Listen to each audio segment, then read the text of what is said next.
दोस्तों नमस्ते, मेरा नाम अर्जुन है। मैं गुजरात से हूँ और 23 साल का हूँ। ये कहानी आज से 1 साल पहले की है, जब मैं पढ़ाई के लिए कॉलेज से अपने एक दोस्त के साथ उसके घर गया था। मेरे इस दोस्त का नाम राहुल है। हम दोनों पक्के दोस्त हैं। जैसे ही हम दोनों उसके घर पहुंचे तो राहुल ने दरवाजे की घंटी बजाई। कुछ पल बाद उसके घर का दरवाजा खुला तो मेरा माथा ठनक गया। मेरे सामने उसकी बहन थी जो बहुत ही खूबसूरत थी। आज तक मैंने उसको देखकर अपने मन में कभी कुछ गलत ख्याल नहीं लाया था, क्योंकि वो जब भी मुझे दिखती थी तो एक साधारण सा सलवार सूट पहनी हुई दिखाई देती थी। अभी वो 2 साल बाद बाहर अपने मामा के घर रहकर वापस आई थी तो कुछ अलग ही दिख रही थी। आपको उसके बारे में बता देता हूँ। उसका नाम जिनल था। वो एक सांवली सी लड़की थी। उसको देखकर मैं तो उस पर फिदा ही हो गया भी और उसके विचारों में घूम हो गया। तभी जिनल की आवाज आई। उसने मेरा वेलकम किया और मुझे देखकर मुस्कुरा दी। उसकी और मेरी आंखें एक दूसरे को ही देख रही थी। तभी उसने कहा, कहाँ खो गए भैया?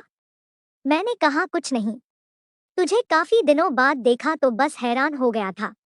वो हंसती हुई अंदर चली गई और हम दोनों राहुल के कमरे में पढ़ाई करने आ गए। मेरे मन में अपने दोस्त की बहन के ख्यालों ने घर बना दिया था। अब मैं हर रोज ऐसे ही कुछ न कुछ बहाने राहुल के घर जाने लगा था। जैसे जैसे समय बीतता गया हम दोनों में बातें होने लगी। हम दोनों अब अच्छे दोस्त बन गए। हमारे बीच बातें ज्यादा होने लगी। धीरे धीरे व्हाट्सएप में हमारी मजाक वाली बातें होने लगी। हाय हेलो के अलावा मैं उसको वो वाले चुटकुले भी भेज देता और उसके जवाब पर किस के इमोजी भेज देता। वो भी इस सब का बुरा नहीं मानती और रिप्लाई भी नॉर्मल दे देती। फिर एक दिन मेरे दोस्त का मैसेज आया, अर्जुन मुझे तुझसे काम है। मैं, हाँ बोलो ना, क्या काम है? राहुल, मेरी बहन का परसों मैथ्स का पेपर है, तू उसकी तैयारी करवा दे। आगे उसके कंपटीशन भी है, तो तू उसको रोज पढ़ा दिया कर। ये सुनकर मैं तो बहुत खुश हो गया। मैंने झट से हाँ कह दी। राहुल ने कहा, शनिवार शाम को 7 बजे तू घर आ जाना। फिर वो दिन आ गया। मैं अच्छे से तैयार होकर गया। मैं उसकी बहन के लिए अपने साथ चॉकलेट्स लेकर गया था। मैंने जैसे ही दरवाजे को नॉक किया तुरंत उसकी बहन ने दरवाजा खोला। Jinal, hello sir. मैंने कहा, hi my cute student. Jinal, क्या बात है अर्जुन सर, आज कुछ ज्यादा ही हैंडसम लग रहे हो। किसी को पटाने के इरादा है क्या? मैं, फिलहाल तो एक ही है जिसे पढ़ाने आया हूँ। जिनल, अर्जुन जी अंदर तो आइए, मेरा भी आपसे मिलने का बहुत मन कर रहा था। फिर हम दोनों अंदर आ गए।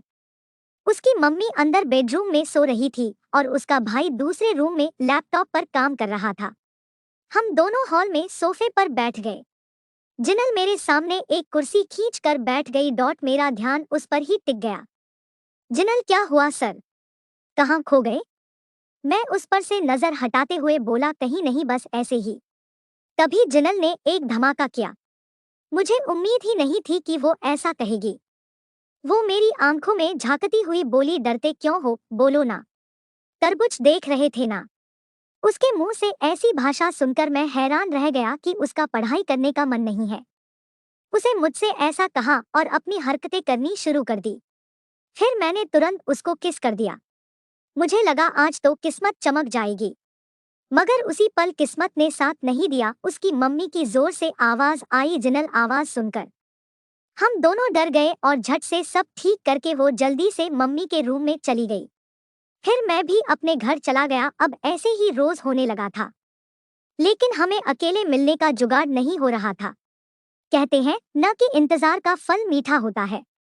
ऐसे ही एक दिन मेरे दोस्त का फोन आया, सुन यार, मैं 2 दिन के लिए अपनी मम्मी के साथ बाहर जा रहा हूँ, तू मेरी बहन का ध्यान रखना। मेरी खुशी का ठिकाना नहीं रहा। मैंने तुरंत उसको कॉल किया और उसे बताया कि तैयार रहना, मैं आ रहा हूँ। जिनल, मैं भी कब से तैयार हूँ, जल्दी आना। उसी दिन शाम को मेरे दोस्त की ट्रेन थी और मैं ही उसे आंटी के साथ छोड़ने के लिए गया था। जैसे ही उसे ट्रेन में बिठाकर बाहर आया और दोस्त के घर चला गया, दरवाजे की घंटी बजाने पर जैसे ही उसने दरवाजा खोला, मेरी आंखें फटी की फटी रह गई। उसने एक मस्त सी ड्रेस पहन रखी थी। मैं तो उसे देखकर दंग रह गया।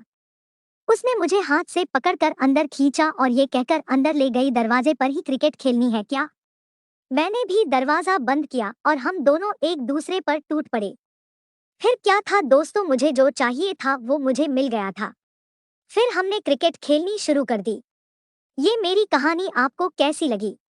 मुझे कमेंट में जरूर बताना।